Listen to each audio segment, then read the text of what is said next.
ভাৰতীয় সেনাই পাকিস্তানী মদত পুষ্ট সন্ত্ৰাসবাদে ভাৰতীয় লোকৰ ওপৰত চলোৱা হত্যাকাণ্ডৰ যোগ্য উত্তৰ দিয়াৰ বাবে ভাৰতীয় সেনাক ধন্যবাদ জনোৱাৰ লগতে সেনাৰ মনোবল বৃদ্ধিৰ বাবে গোলকগঞ্জৰ ভাৰত বাংলাদেশ সীমান্ত তিৰংগা যাত্ৰা উলিয়াই বৰষুণৰ মাজতো গোলকগঞ্জৰ পুৰণি দুৰ্গা মন্দিৰৰ প্ৰাংগণৰ পৰা তিৰংগা ৰেলী দত্তপাৰা হৈ চিন্ময় বিদ্যাপীঠ গোলকগঞ্জ বজাৰ গংগাধৰ নৈৰ দলং পাৰ হৈ কানুৰী ঘাটপাৰ হাইস্কুলৰ প্ৰাংগণলৈ যোৱাৰ সিদ্ধান্ত গ্ৰহণ কৰা হৈছিল।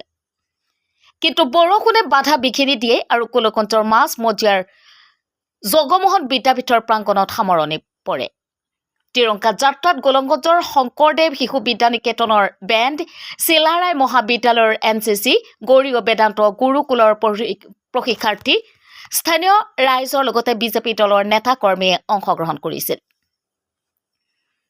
বৰষুণৰ মাজতো গোলকগঞ্জবাসীৰ ৰাইজ থমকি নাথাকিল, চলাই নিলে তিৰংগা যাত্ৰা।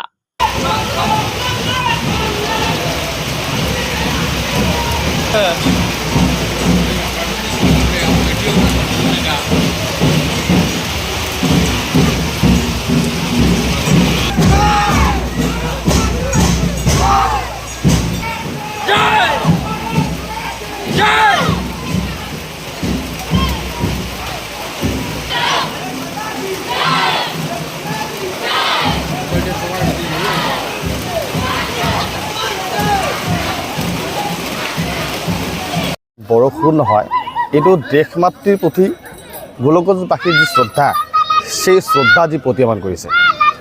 আজি পেহেলগামত যি ঘটনা সংঘটিত হৈছিল, এই পেহেলগামৰ ঘটনাৰ পৰিপ্ৰেক্ষিতত বা তাৰ পিছত এই দেশৰ এই চৰকাৰখনে যি আচলতে নৱভাৰতৰ পৰিচয় দাঙি ধৰিলে, নৃশংসতাৰ যি আচলতে বিৰুদ্ধে তেওঁলোকে যি প্ৰতীয়মান চৰকাৰখনে দাঙি ধৰিলে, নৰেন্দ্ৰ মোদী নেতৃত্বাধীন চৰকাৰখনে, আৰু দেশৰ সীমান্তত নিৰাপত্তাত যিসকল বীৰ জোৱান আছে তেওঁলোকৰ প্ৰতি শ্ৰদ্ধা নিবেদি গোলকগঞ্জবাসীয়ে উলিওৱা এই তিৰংগা যাত্ৰা আজি বতৰৰ কোনো ধৰণৰ বাধা বিঘিনিক তেওঁলোকে গুৰুত্ব নিদি এক প্ৰকাৰ যি যলৈকে যাত্ৰা, য'ৰ পৰা যাত্ৰা আৰম্ভ কৰাৰ কথা আছিল বা য'ত শেষ হোৱাৰ কথা আছিল, সেই নিৰ্দিষ্ট স্থানৰ পৰা আৰম্ভ কৰাইছে, নিৰ্দিষ্ট স্থানৰ পৰা স্থানত শেষ কৰাইছে। গতিকে এইটো এটা দেশবাসীৰ প্ৰতি শ্ৰদ্ধা, গোলকগঞ্জবাসীৰ প্ৰতি শ্ৰদ্ধা, এইটো এটা অতি মাৰাত্মক শ্ৰদ্ধা আৰু সেই শ্ৰদ্ধা আজি প্ৰতীয়মান কৰা হ'ল।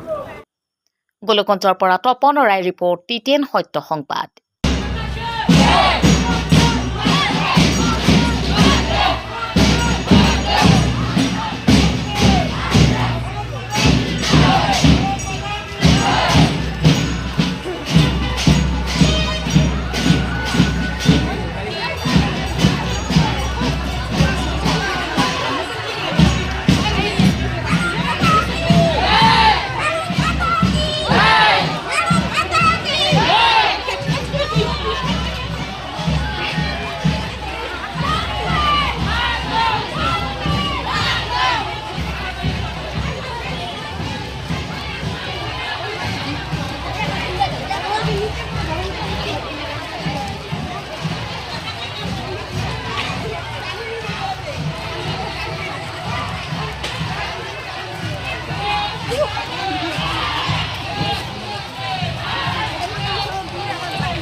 Hey!